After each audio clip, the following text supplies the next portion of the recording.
Prezados irmãos, espero que todos estejam bem. Eu me chamo Fernando Pacífico, sou trabalhador do Lar Espírita Chico Xavier. E antes de iniciar nossa apresentação, gostaria de agradecer o convite que foi feito pelo meu amigo Severino para poder falar hoje sobre esse tema tão importante no nosso dia a dia, que são os motivos de resignação. Antes da gente começar a desenvolver a temática, gostaria de realizar uma prece inicial. Peço que todos mentalizem nosso Pai amado, Mestre Jesus. Elevemos nosso pensamento. Amado Mestre Jesus, te agradecemos este dia de hoje, nossa saúde, a tua proteção, nossa moradia, todos os bons pensamentos e, acima de tudo, a oportunidade de estarmos aqui reunidos mais uma vez em teu nome para poder discutir uma temática tão importante e aplicável no nosso dia a dia. Que os espíritos de luz possam nos auxiliar para que essa reunião seja feita da forma mais concisa, proveitosa possível. Te pedimos muita intuição, que possa estar conosco ao longo de toda a exposição. Que possa também levar esses bons fluidos que serão trabalhados no dia de hoje, para todos aqueles que não puderam escutar essa apresentação, para todos aqueles que, por qualquer que seja o motivo, estão em presídios, em hospitais. O Senhor possa também levar esses fluidos para quem mais necessita nesse momento de pandemia. Sabemos que temos pessoas em dificuldades, parentes, amigos. Possa levar todo o bem, todo o pensamento positivo que emana de nossos pensamentos. Que assim seja.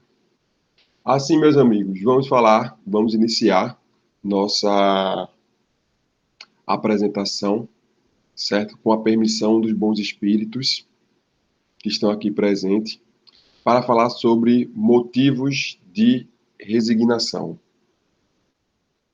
Então, primeiramente, é importante a gente discutir o que viria a ser resignação, no que se refere a seu conceito. Então, eu fui no dicionário, né? E eu encontrei que resignação é o ato de resignar-se, certo? E resignar vem do latim resigno, alguns dicionários trazem como resignare, certo? Que quer dizer tirar o selo, abrir, descobrir, desvendar, anular, renunciar. E aí, isso seria a etimologia, né? E no que se refere aos conceitos, a gente encontra resignar seria ter resignação, aceitar pacientemente o que se apresenta ou acontece, conformar-se, sujeitar-se. E por fim, eu destaquei aqui a quarta definição, que é submeter-se à vontade divina. Isso é uma definição, e toda definição ela termina por si sendo bastante sucinta e limitando um pouco o sentido maior do que viria a ser resignação. Então, vamos tentar trabalhar exatamente essa temática, certo? Mas eu gostaria de destacar essa definição, submeter-se à vontade divina. Então, para iniciar essa discussão, eu trago aqui para vocês o Evangelho segundo o Espiritismo, no seu capítulo 5, Bem-aventurados aflitos, que a gente encontra: deveis considerar-vos felizes por sofrerdes, visto que as dores deste mundo são o pagamento da dívida que as vossas passadas faltas vos fizeram contrair. Suportadas pacientemente na terra, essas dores vos poupam séculos de sofrimento na vida futura. Deveis, pois, sentir-vos felizes por reduzir Deus a vossa dívida, permitindo que a saldeis agora o que vos garantirá a tranquilidade no porvir. Isso está contido lá no capítulo 5, Bem-aventurados aflitos, exatamente no trecho Motivo de Resignação. Quando a gente estava lendo isso daqui, me veio exatamente à mente dois pontos importantes. Primeiramente, a responsabilidade, e a posteriori a gente vai falar um pouco sobre oportunidade. Então a gente vai falar um pouquinho exatamente esses dois pontos que, acredito eu, representam muito esse texto que a gente acabou de ler agora há pouco. Se a gente for parar para pensar, eu acho que uma pergunta filosófica extremamente importante que existe é exatamente a de que nós, seres humanos, no dia a dia que a gente vive, a gente percebe que existem pessoas que praticam atos bons e existem outras pessoas que praticam atos ruins, atos que são deletérios para com o próximo. E existem pessoas que apresentam, na verdade, um maior percentual de um e um menor percentual do outro.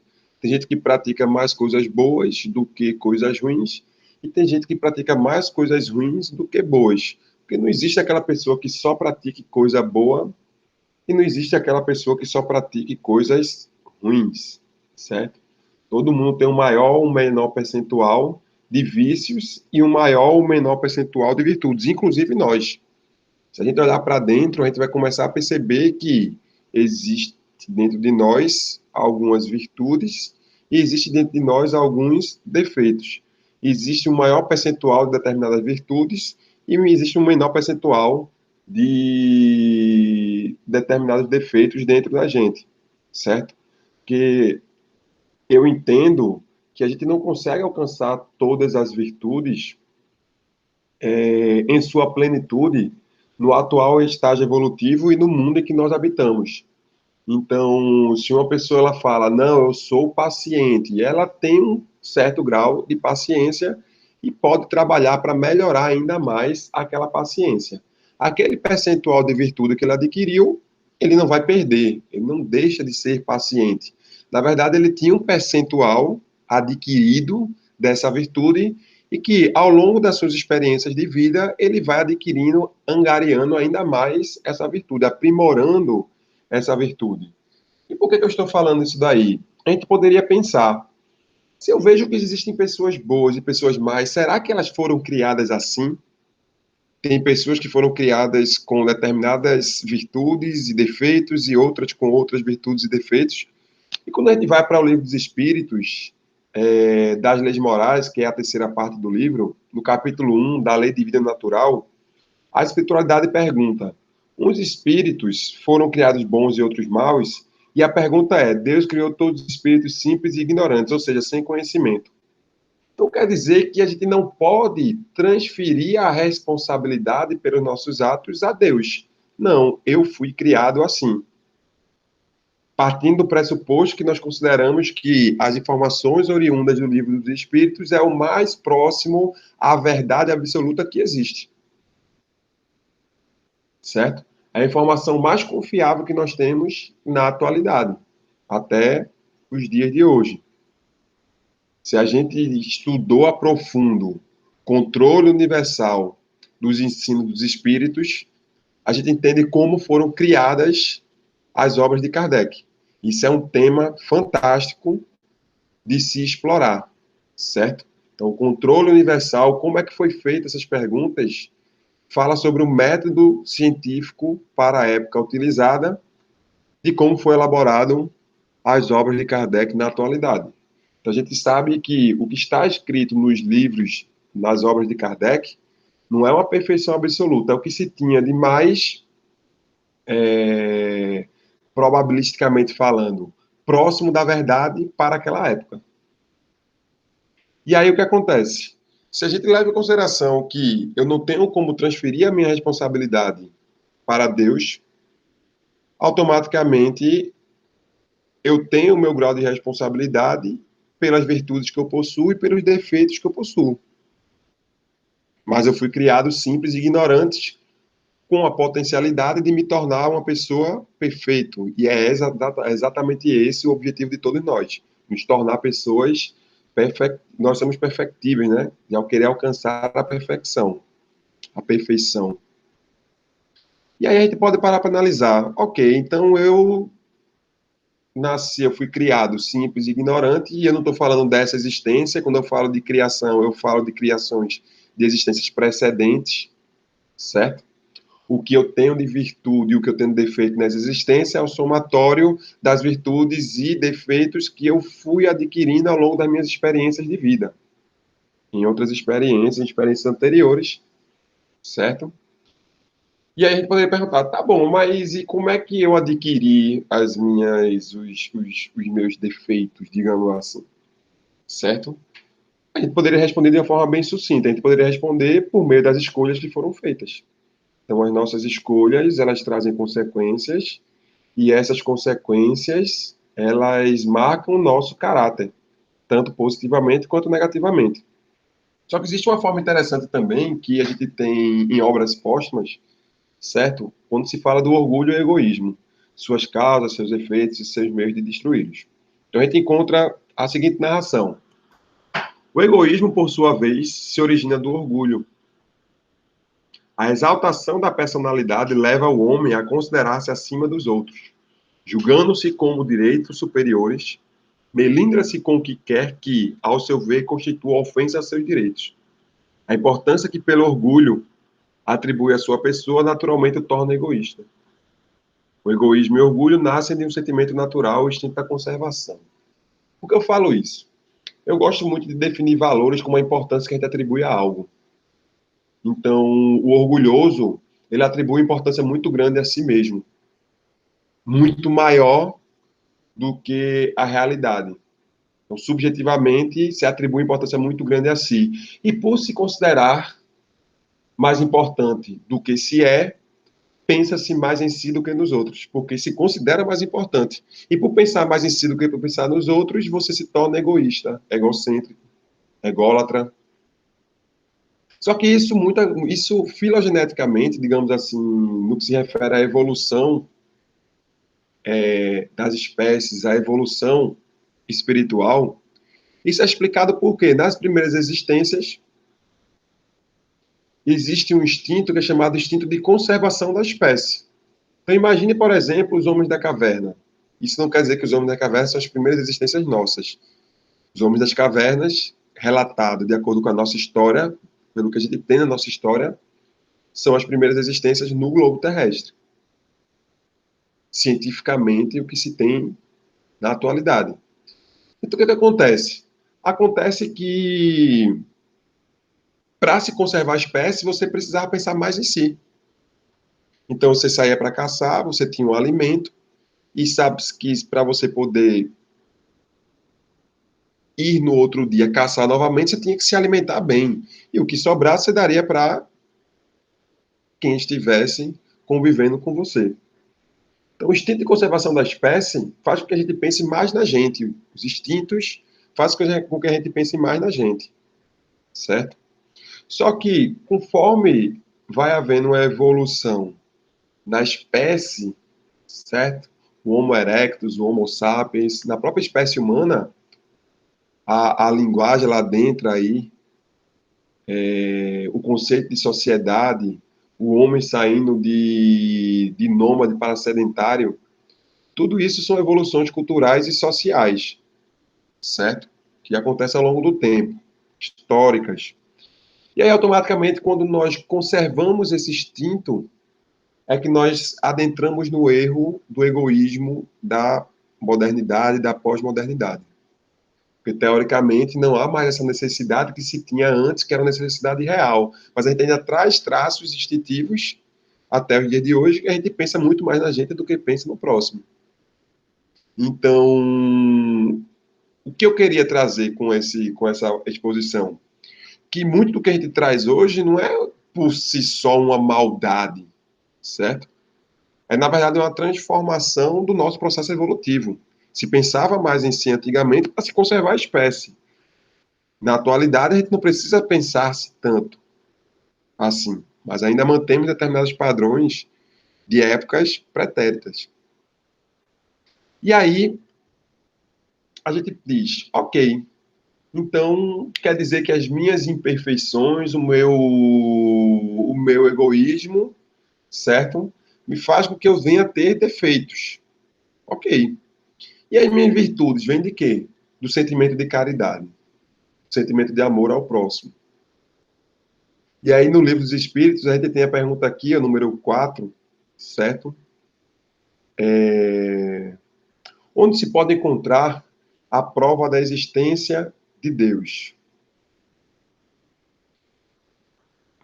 A resposta é: o egoísmo é a fonte de todos os vícios, como a caridade é de todas as virtudes. Então a gente já sabe que todos os nossos defeitos, nossos vícios, nossas imperfeições são oriundas do orgulho e do nosso egoísmo, que um está totalmente associado ao outro. E tudo que a gente tem de bom, tendo que a gente conseguiu alcançar até agora do entendimento do que seria a caridade.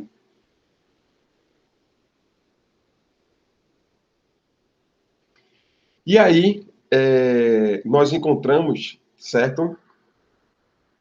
Essa questão aqui anterior, ela não é o número 4, ela está contida aqui das leis morais. Provavelmente, quando eu estava formatando, eu devo ter, de alguma forma, suprimido uma numeração. Aí vocês podem dar uma procurada depois para verificar o número exato.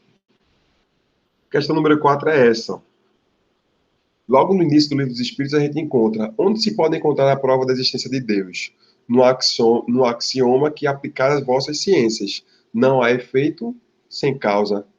Procurai a causa de tudo o que não é obra do homem e vossa razão responderá. O que eu quero falar aqui? Eu quero falar sobre causa e efeito.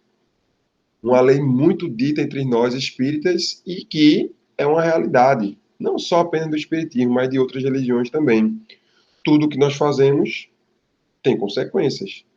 Absolutamente tudo que a gente faz tem consequências. Então, se nós fazemos coisas boas, oriundas das virtudes que nós adquirimos e com o objetivo de consolidá-las e alcançar outras virtudes, as consequências disso, muito provavelmente, são consequências boas.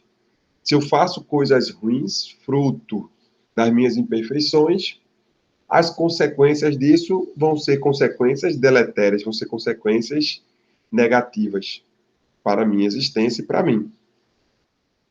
E onde é que eu estou querendo chegar com todo esse raciocínio? Onde eu quero chegar é o seguinte: nós fomos criados simples e ignorantes por meio das nossas decisões e tomadas de decisões ao longo das nossas diversas encarnações. Fomos fazendo boas escolhas e más escolhas, fomos adquirindo virtudes e adquirindo também defeitos. Ao longo das existências, essas virtudes elas foram aumentando percentualmente e quantitativamente, ou seja, qualitativamente e quantitativamente, fomos nos tornando pessoas melhores e os nossos defeitos eles foram diminuindo e se tornando menos prevalentes. E a gente não tem que delegar esse ciclo natural, essa lei natural a ninguém. Nossas virtudes e nossas imperfeições são fruto das nossas escolhas, feitas ao longo das existências. Então a gente tem que entender, ou pelo menos deve entender, que nós temos responsabilidade sobre tudo o que acontece. Tanto as coisas boas quanto as coisas ruins. Então eu fui criado simples e ignorante, adquiri vícios e virtudes, e adquiri vícios e virtudes por uma lei de causa e efeito. Meus atos geram consequências.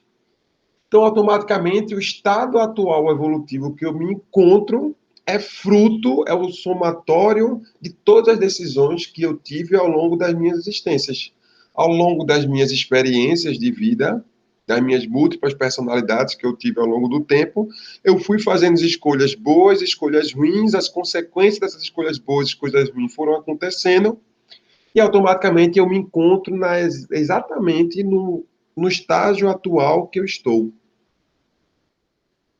Exatamente no estágio atual que eu estou.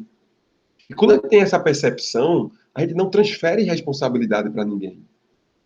Perceba que a responsabilidade ela nos dá uma outra visão sobre o atual estágio evolutivo que a gente está. Existe aqui, ó, eu trouxe o Evangelho segundo o Espiritismo, capítulo 9. Bem-aventurados que são brandos e pacíficos. O corpo não dá cólera àquele que não a tem, do mesmo modo que não dá aos outros vícios. Todas as virtudes e todos os vícios são inerentes ao espírito.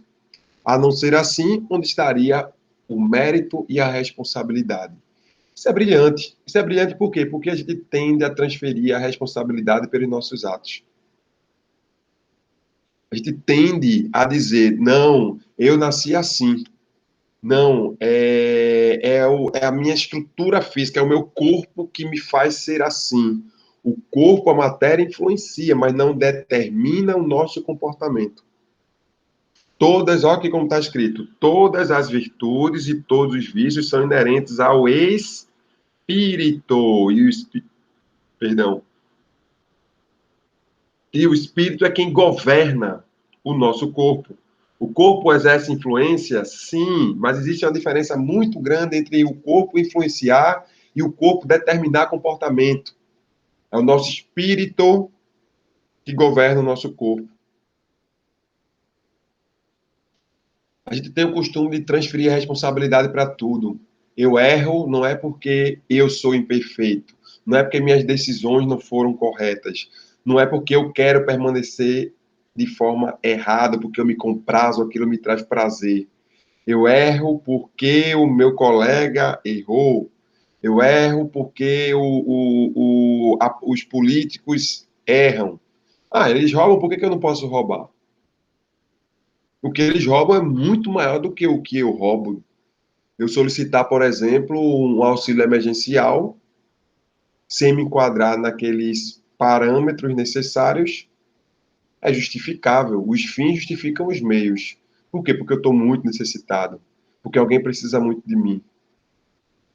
Porque os políticos roubam muito mais. É isso aqui, o imposto de renda que eu pago é caríssimo, os impostos são caríssimos. Só estou pegando um pouquinho de volta do que eu mereço. Um erro não justifica o outro. A gente culpa até a Deus pelas nossas decisões. Isso não é culpa minha, isso é culpa de Deus. E a partir do momento que a gente toma consciência que nós somos responsáveis por tudo que nós fazemos, a vida toma uma outra forma de se pensar. Ganha um outro valor. Começa a encarar ela com mais responsabilidade, de uma forma diferente. Porque eu sou responsável pelo que eu faço, e não outra pessoa. Ah, eu não traio porque minha namorada, minha esposa, ela é fiel a mim. Então, se ela não fosse, você trairia, então você não trai. Não é por conta de você, porque trair é errado. É porque o outro é honesto com você. Então, a sua honestidade é condicional. Eu serei honesto enquanto o outro for honesto comigo. É assim que tem que ser uma relação de dependência. Não depende de mim, depende de como as pessoas lidam comigo. Se alguém faz mal a mim, então eu vou fazer mal aos outros. Eu só faço bem aos outros porque eles fazem bem a mim. Não, não é assim que tem que ser. Não é assim que Jesus nos ensinou. E aí ele continua aqui: compenetrai-vos, pois, de que o homem não se conserva vicioso, senão porque quer permanecer vicioso. De que aquele que queira corrigir-se sempre o pode. De outro modo, não existiria para o homem a lei do progresso. Existe uma passagem lá no livro A Gênese, capítulo 2, Deus da natureza divina. Ele diz assim: a gente não tem ainda uma capacidade de entender a Deus. Quando a gente vê a primeira pergunta do livro dos Espíritos, o que é Deus, inteligência suprema e causa primária de todas as coisas, para mim, eu, particularmente, já me dou por satisfeito. Me dou por satisfeito por quê?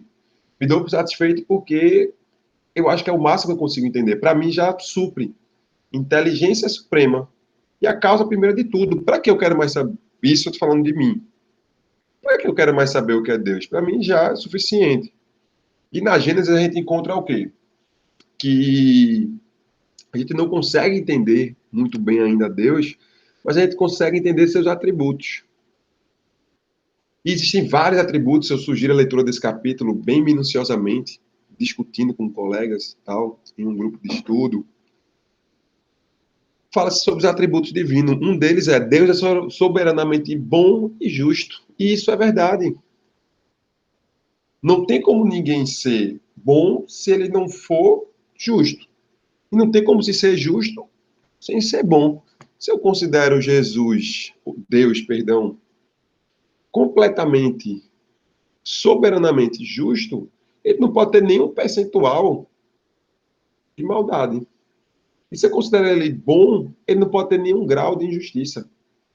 Então, se ele não fosse soberanamente bom e justo, haveria alguém que seria soberanamente bom e justo, e esse alguém seria Deus. Porque Deus é soberanamente bom e justo.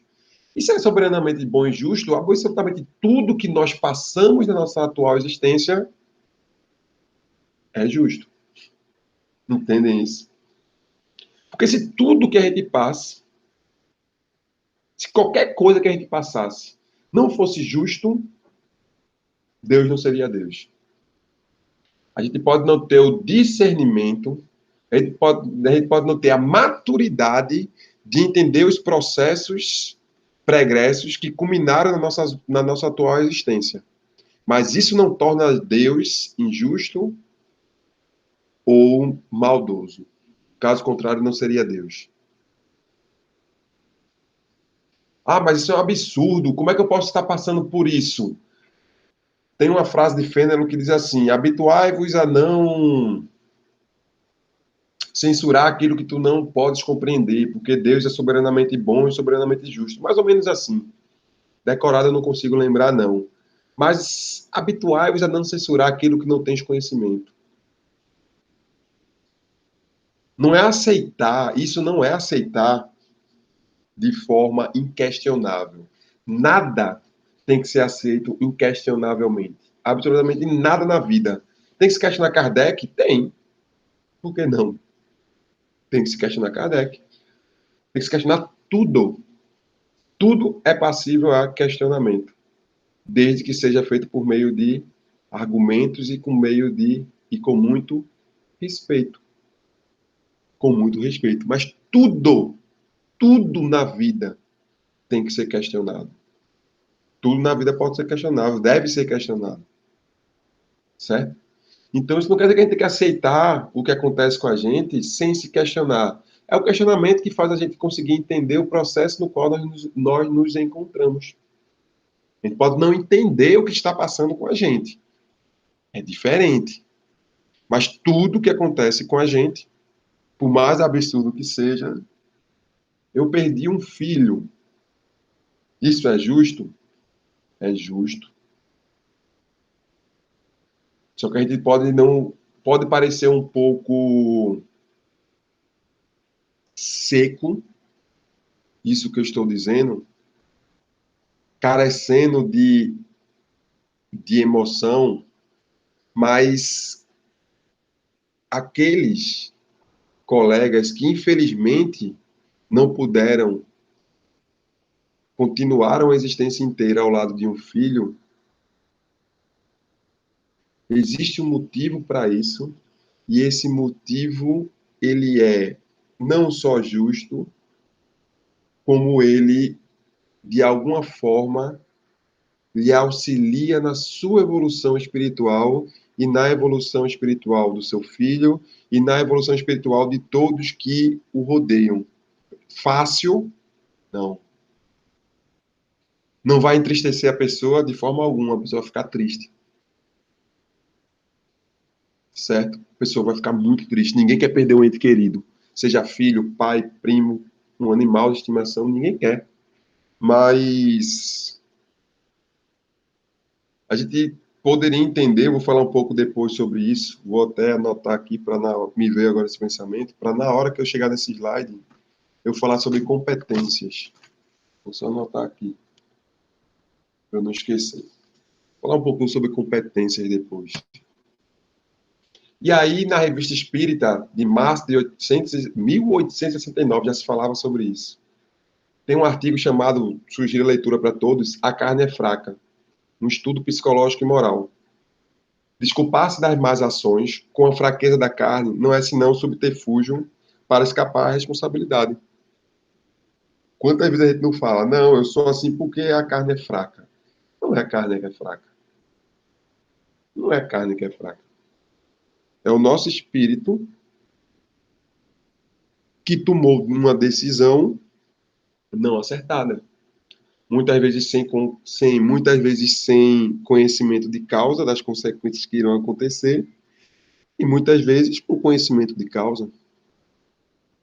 Tem uma parte do Evangelho segundo o Espiritismo, me perdoe, eu não vou lembrar agora exatamente qual é o capítulo, eu acho que é no capítulo Bem-aventurados puros de coração, que fala, para algumas pessoas, o mau pensamento nem sequer lhe visita. Para outras, o mau pensamento lhe visita e ele consegue repeli-lo. E para outras pessoas, elas têm um mau pensamento e se comprazem. São pessoas em estágios evolutivos diferentes. Um pensa algo errado e faz, outro pensa algo errado e não faz, e o outro nem sequer pensa. E nós vamos chegar nesse momento de nem sequer pensar. Então, tudo é nível de quê? Ó? Nível de esclarecimento, maturidade. Não é maturidade humana, é maturidade espiritual mesmo. Então, tem gente que comete esses erros e realmente justifica, porque acreditam mentalmente que a carne realmente é fraca. E por ser fraca, comete equívocos. Outros não, eles têm consciência, eles sabem que não é a carne, mas ainda assim querem pagar para ver ou dizem: não, eu tenho certeza que isso é errado, mas eu quero vivenciar isso, mesmo sabendo das consequências. São estágios evolutivos, não cabe a gente julgar. Cabe a gente alertar que tudo haverá consequência. Então a gente fala aqui, ó, a carne só é fraca porque o espírito é fraco, o que inverte a questão, deixando aquela a responsabilidade de todos os seus atos. A a carne, destituída de pensamento e vontade, não pode prevalecer jamais sobre o espírito, que, que é o ser, tem que dar um espaço aqui, pensante e de vontade própria. Então não adianta a gente transferir a responsabilidade é nossa. E se você ainda não parou para pensar sobre isso, mesmo que isso não lhe alimente a mente, não faça sentido e lógica, em algum momento isso pode fazer. Nos estágios na psiquiatria, a gente fala sobre estágios motivacionais para a mudança de comportamento. E existem estágios que você vai passando de um para o outro. Então, primeiro, quando você está no estágio de pré-contemplação, que é o primeiro de todos, se eu não me engano, é o primeiro de todos, você não tem muito o que fazer para convencer uma pessoa para mudar um comportamento. O que você pode fazer é conscientizar. Então, isso que a gente faz na exposição na palestra é uma conscientização.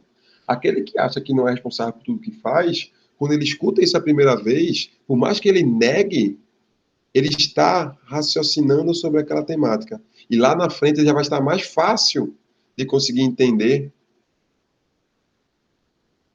o que o livro dos Espíritos nos trazem, o que a espiritualidade nos traz, que a responsabilidade é nossa. E, obviamente, a gente vem aqui para o Livro dos Espíritos, das Leis Morais, capítulo 3, Lei de Liberdade, sugiro também a leitura. Sem o livre-arbítrio, o homem não teria nem a culpa por praticar o mal, nem o mérito por praticar o bem. Então, veja como é importante o conhecimento sobre a responsabilidade de seus atos. Se eu faço algo bom, eu posso colher os louros disso. Sim, eu acertei e eu tenho um mérito disso. O que não quer dizer que não há influência. São coisas diferentes. Então, o que é o espírito? É a alma desencarnada. Então, eu tenho o corpo físico, a alma que habita o meu corpo, habita de forma que alimenta, né, o meu corpo. E quando eu desencarno, eu perco o corpo físico, perco no sentido que ele vai se transformar, na natureza nada se perde, tudo se cria. Nada se perde, nada se cria, tudo se transforma, né? Então, o meu espírito é nada mais nada menos do que a nossa alma. Por que você está dizendo isso? Mudou de assunto de um lado, de uma hora para outra. Só para dizer que se eu, na minha vida, tenho colegas que me dão bons conselhos e tenho colegas que me dão péssimos conselhos, e que a depender do meu caráter, se eu for uma pessoa de mau caráter, eu dou mais abertura às pessoas de mau conselho, às pessoas que vão dar bons conselhos ficam meio reticentes, até por ter, ter uma compatibilidade de caráter. E se eu sou uma pessoa de boa índole, aquelas pessoas que vão incitar mau conselhos ficam com vergonha de incitar, por que no meio, no plano espiritual, isso não vai acontecer? Se os espíritos são nada mais nada menos do que a alma dos corpos que habitavam enquanto estavam encarnadas. Então, eu tenho influência de bons espíritos e más espíritos. Só que quem determina a minha decisão sou eu. E por ser eu tenho uma responsabilidade por tudo que faço. Então, eu posso escolher o mérito do acerto e a culpa. Eu não gosto nem de utilizar esse termo culpa aqui, ó, é do livro dos Espíritos. Não gosto nem de utilizar o termo culpa, eu diria responsabilidade. Certo? A responsabilidade pelo erro cometido. É graças ao nosso livre-arbítrio que ele é progressivo. O livre-arbítrio seria um tema de uma outra exposição. Certo? Tema de uma outra exposição. Se eu pego uma criança, por exemplo, e peço para ela e começa a escovar, ela começa a ensinar ela a escovar os dentes. Eu deixo ela sozinha fazendo alguma coisa e ela pega a pasta e mela o banheiro todinho. Ela é responsável pelo ato dela? É. Mas a responsabilidade dela é muito mais branda, porque eu tenho a tutela sobre ela. Então, o livre-arbítrio dela é um livre-arbítrio limitado no que se refere às responsabilidades. E nós não somos crianças diante de Deus, somos crianças espirituais, temos muito que evoluir ainda. Então, até o nosso livre-arbítrio, digamos assim, é meio limitado, de acordo com o nosso grau evolutivo. Quanto maior for o nosso grau evolutivo, maior o nosso livre-arbítrio, maior a nossa responsabilidade. Mas dentro da nossa existência atual, nós temos responsabilidade sim pelo que fazemos. E aí, eu trago duas frases aqui do neurologista Sigmund Freud, que ele traz aqui, ó.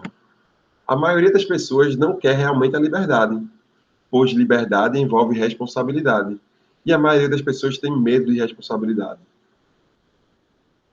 A gente tem medo da responsabilidade. Porque a gente sabe que nós somos muito falhos. Então, apesar de a gente saber que a gente vai ter o mérito do acerto, a gente vai ter responsabilidade pelo erro. Então, a gente foge da responsabilidade. E outra frase dele que é bem importante é: qual é a responsabilidade na desordem da qual você se queixa? A gente se queixa de tudo, a gente se queixa da política. Os políticos são muito ladrões. A gente se queixa do tempo, né? Tá chovendo muito hoje. A gente se queixa porque que um ato que a gente fez não deu certo. Mas, nossa, a gente tem responsabilidade sobre tudo. A nossa política atual, ela é algo que está se aprimorando, porque se nossa evolução espiritual, se nosso conhecimento intelectual e moral vai melhorando, a política vai melhorando.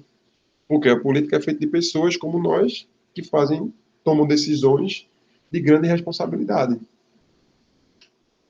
Então a gente se queixa muito disso. Se queixa muito do próximo, que o próximo ele é muito egoísta. Mas a gente tem nosso grau de responsabilidade, nosso voto, a influência que a gente exerce no outro, porque tudo que eu faço, nós somos influenciadores. Tudo que a gente faz repercute sobre aqueles que estão próximos da gente. Nós temos responsabilidade sobre isso. Então, se eu não dou o exemplo, como é que eu posso cobrar um exemplo? Como é que eu posso cobrar que o outro? Então, eu tenho responsabilidade sobre tudo. Então, toda vez que você for reclamar, faça essa pergunta a si mesmo: qual a minha responsabilidade sobre essa desordem que eu estou me queixando? Qual é a minha responsabilidade? A dentro de nada. A gente está reclamando do país e não dando exemplo. Teria milhares de formas de a gente dar, mas eu não vou querer enveredar por esse lado, não. Mas teriam diversos exemplos que a gente poderia dar.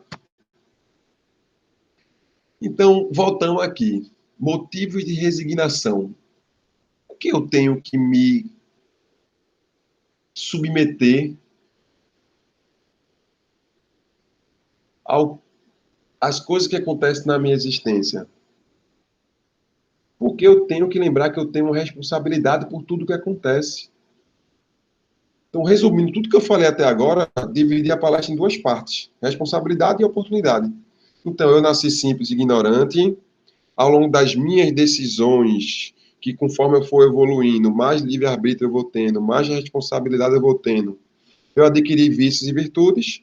E o atual estágio evolutivo que eu me encontro nessa existência é fruto de todas as minhas decisões tomadas ao longo das existências pretéritas anteriores. Então, eu sou responsável pelo meu presente.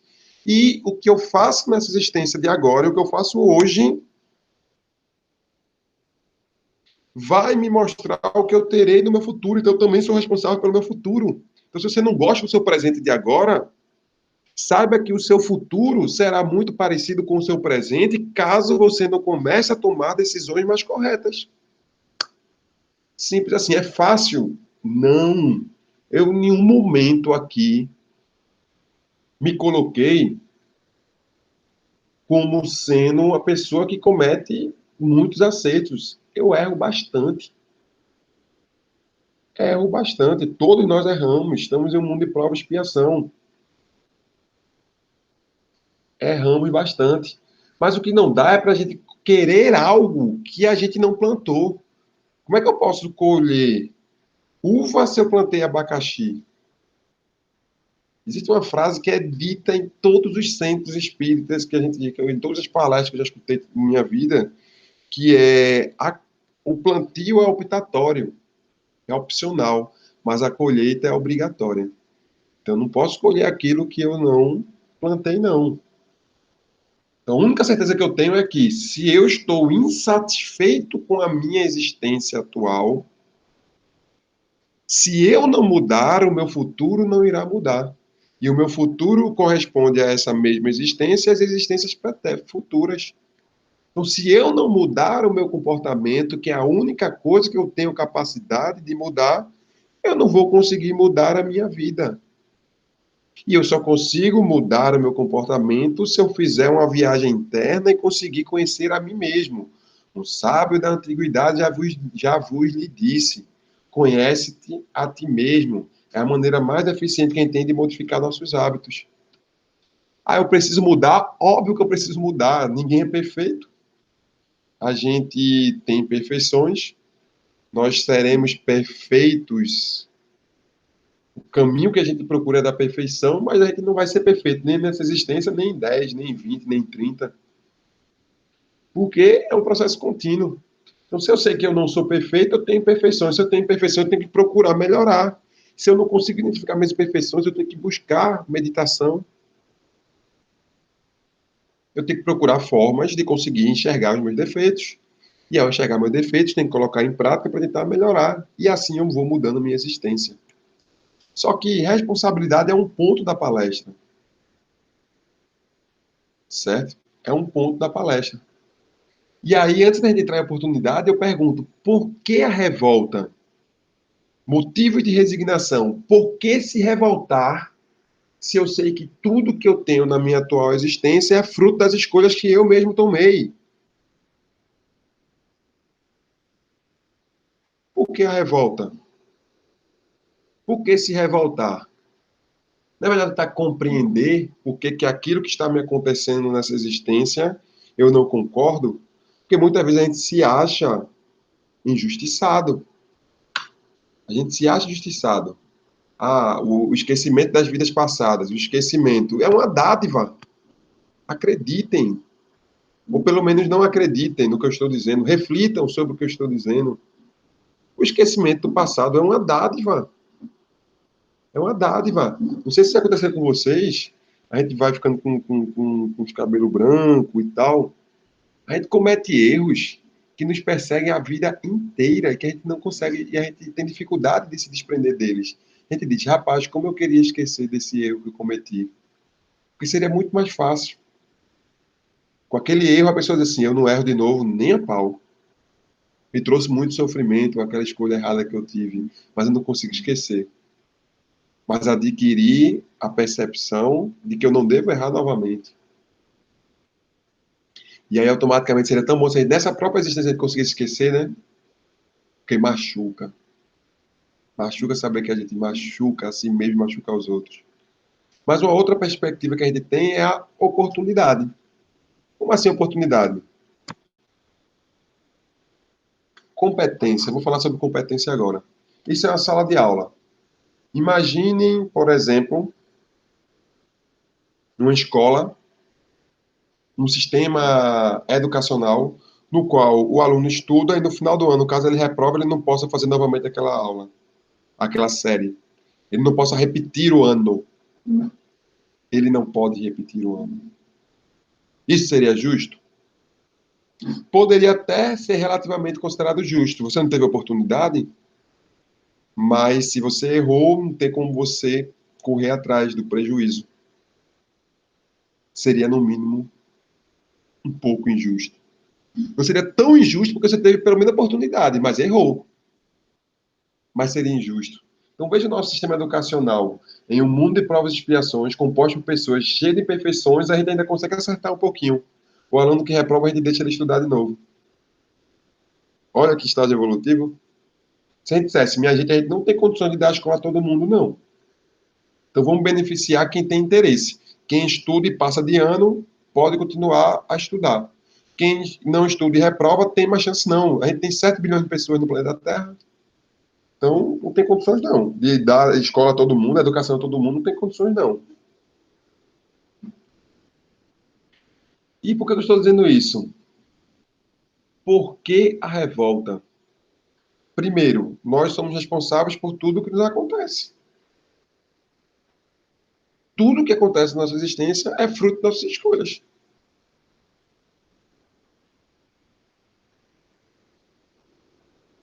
E eu tenho a possibilidade de tentar reparar um erro que eu fiz. O que é a existência? O que é a existência? A não ser uma oportunidade de fazer novamente o que eu fiz errado, de corrigir os erros que eu já cometi e potencializar as minhas virtudes e adquirir novas virtudes. Isso é existência. É desenvolver intelectualmente e moralmente. Então eu tenho uma oportunidade. A vida é uma oportunidade. A vida é uma oportunidade. Qualquer curso, certo? Primeira série, segunda série, primeiro ano, segundo ano, terceiro ano, quarto ano, curso técnico, faculdade, todos os cursos em si, eles apresentam uma matriz curricular, e essa matriz curricular, ela vai apresentar disciplinas, unidades curriculares, o nome que queira se utilizar, módulos, e esses módulos vão possuir competências. Então, o que são competências?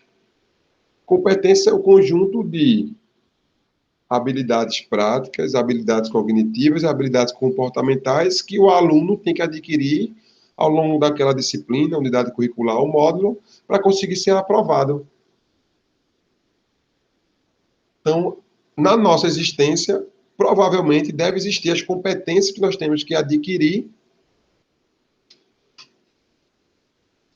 nessa existência, nessa vida. Então, a gente tem que adquirir conhecimentos teóricos, conhecimentos práticos, conhecimentos atitudinais, que são conhecimentos do nosso comportamento. Então, a gente tem uma oportunidade de fazer tudo novamente de forma acertada. Então, por que a revolta? Se a gente é responsável pelo que faz e mesmo que a gente erre, a gente pode fazer tudo novamente. Tem que ser grato pela oportunidade, não revoltado por estar fazendo novamente. E a gente vai para o livro Céu e Inferno, Doutrina, capítulo 7, As Penas Futuras, segundo o Espiritismo, e a gente encontra o arrependimento, a expiação, a reparação, constituem, portanto, as três condições necessárias para apagar os traços de uma falta e suas consequências. Adianta, por exemplo, eu estar jogando bola, eu pegar o carro. Fulano de tal, Severino, me presta seu carro. Peguei o carro do Severino, cheguei e bati o carro dele. Adianta chegar para ele e falar assim, me desculpa, Severino. Ele pode até aceitar, mas eu não reparei o erro. Então, quando eu bato o carro do Severino, Deus me livre, certo? Eu cometi um equívoco, o arrependimento pelo dano que eu causei a ele é o primeiro passo. Depois, a consequência disso, a consequência do meu erro, é a minha expiação.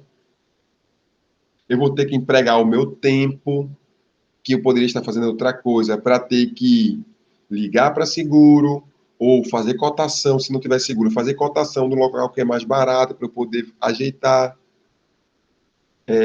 Um tempo que eu poderia estar empregando para estudo, para minha família, eu vou ter que estar resolvendo um problema que eu resolvi, que eu mesmo causei. O sentimento, tá entendendo? Daquele momento, se eu causei mal, se eu bati em alguém eu atravessei o sinal, por exemplo, não era para ter passado sinal, aquela sensação de culpa é a consequência do erro que eu fiz, é a minha expiação. E a reparação é exatamente o quê? É o anulamento dessa falta cometida. Porque não adianta só chegar para ele e falar, desculpa, eu tenho que reparar. Então, eu não abati o carro, eu tenho que consertar o carro. Se eu estou jogando bola, chuto uma bola, bato no vidro e quebra. Não adianta eu chegar para a pessoa e falar assim, desculpa, eu quebrei seu vidro. Não, eu tenho que ir no vidraceiro, comprar o vidro e colocar no lugar. Ou pagar alguém para colocar no lugar. Eu estou reparando o que eu fiz. Não adianta só eu me arrepender. Tá entendendo? Não adianta só eu me arrepender. Arrependimento é um passo. Então, a gente tem a possibilidade na nossa existência de poder reparar os erros que nós cometemos. Então, a gente deveria ser grato pela oportunidade que nos é concedida. A existência é uma oportunidade que nós temos de reparar equívocos e, no processo de reparação, envolve aprendizado.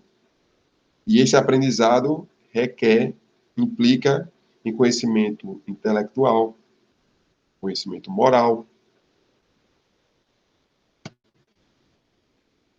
E aí eu entendo a encarnação como isso, uma prova, que é uma oportunidade de se testar, uma expiação com a oportunidade de vivenciar as consequências dos meus atos, positivos e negativos, no caso, expiação seria negativo, e oportunidade de reparação, oportunidade de corrigir uma ação. E aí a gente pode perguntar, para Fernando, mas isso aí vai ser para o resto da vida? A gente vem aqui, ó, o livro dos espíritos. Há espíritos que ficarão perpetuamente nas classes inferiores? Não. Todos se tornarão perfeitos. Eles não mudam agora, eles não mudam, embora devagar, porque, como já dissemos uma vez, o Pai justo e misericordioso, que não pode banir eternamente seus filhos, querias que Deus, tão grande e justo, fosse tão bom, fosse pior que vós mesmos?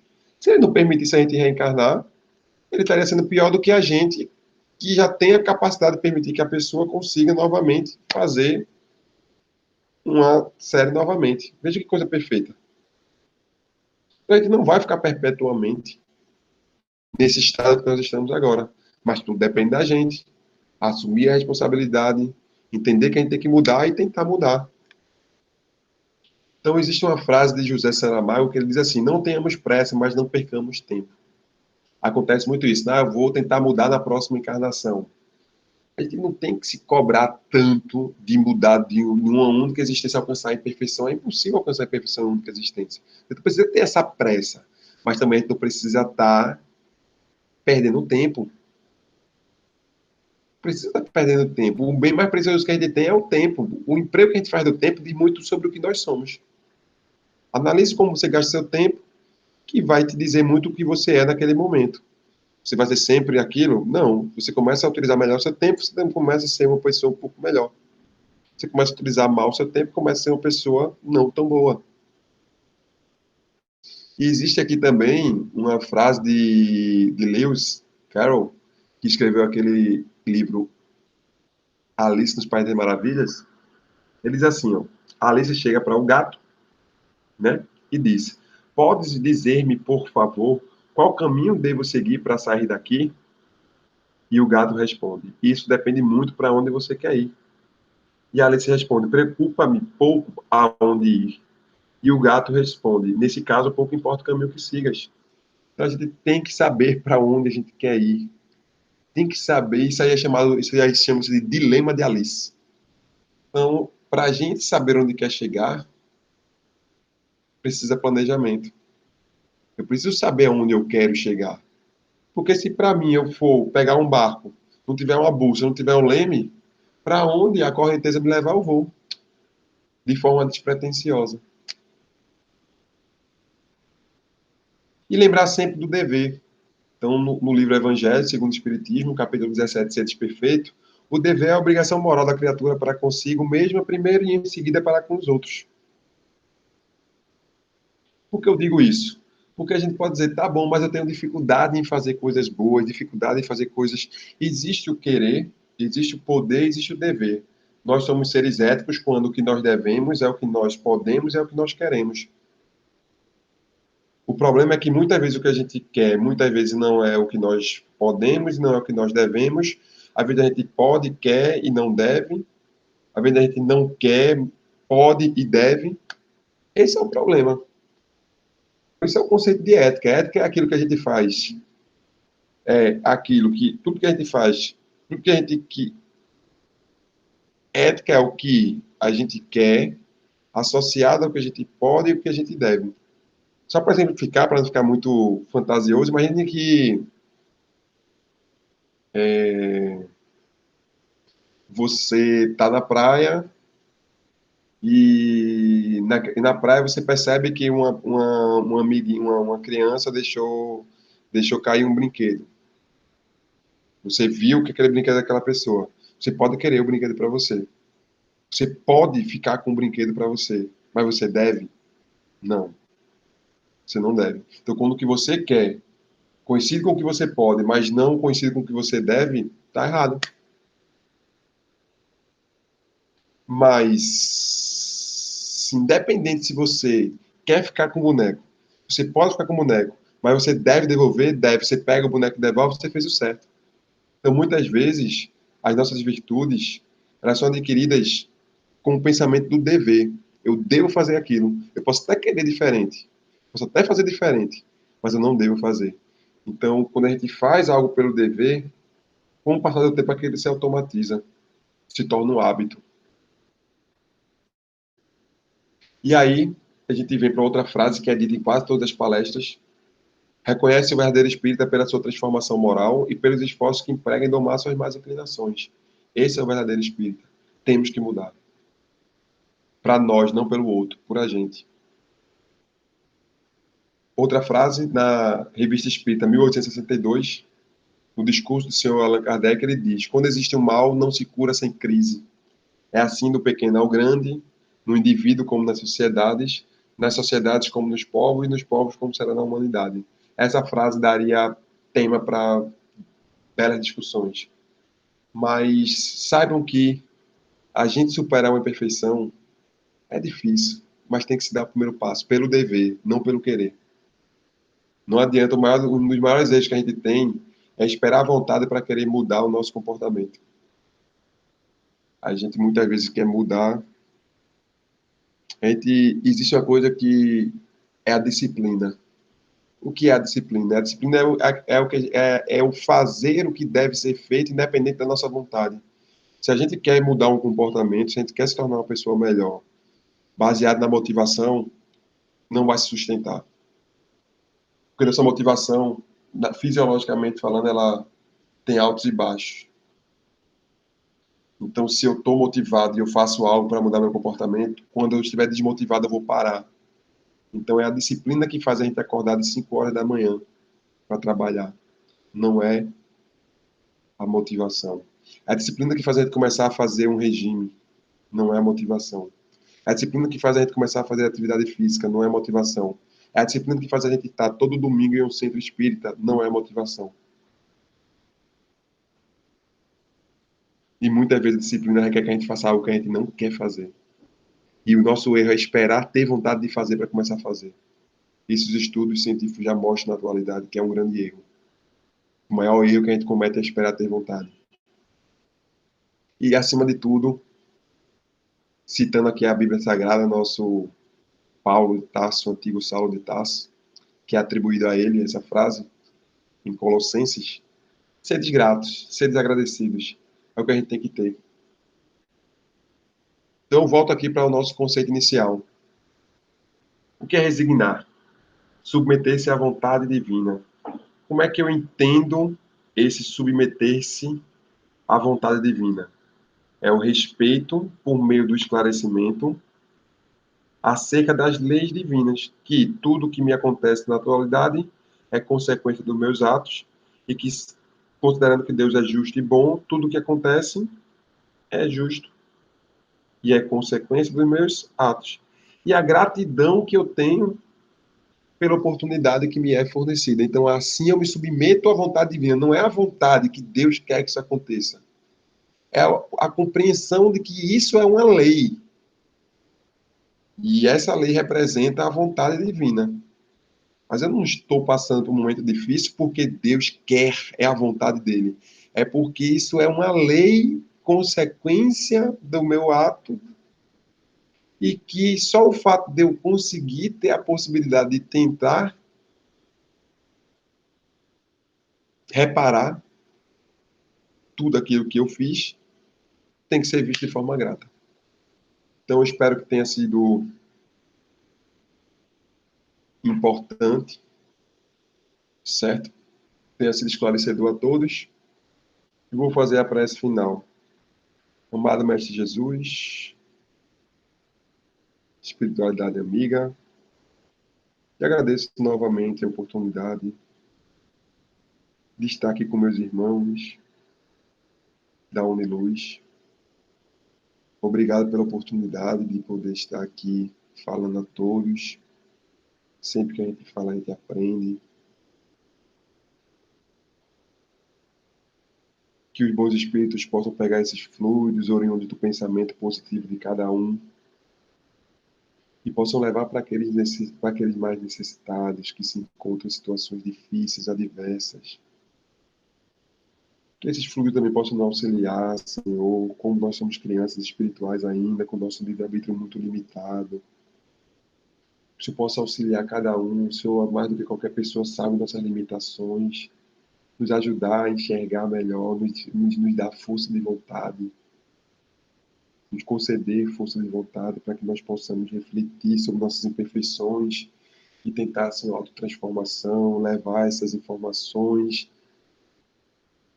A gente sabe que a prece mais importante que tem é o ato, que nós possamos ser pessoas que praticamos o bem cada vez mais.